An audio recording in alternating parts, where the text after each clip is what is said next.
बिस्मिल्लाहिर्रहमानिर्रहीम।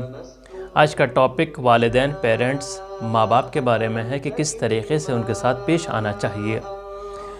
कुरान करीम का सूरा इसरा 17वां सूरा 15वां पारा और 23वीं आयत में इरशाद होता है वबिलवालिदैनि एहसाना, माँ बाप के साथ एहसान और नेकी करते रहो। बचपन में माँ बाप बच्चों के लिए हर काम अंजाम देते हैं उनकी अच्छी ज़िंदगी, अच्छी तरबियत के लिए, लेकिन जहाँ बच्चों की शादी हो जाती है तो माँ बाप को आहिस्ता आहिस्ता भूल जाते हैं।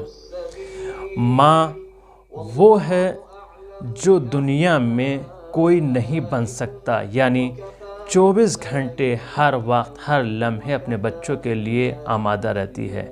एक मर्तबा बीवी भी पीछे हट जाती है, लेकिन माँ हमेशा औलाद के लिए तैयार रहती है। माँ का, वालिदैन का एहतराम करते रहो।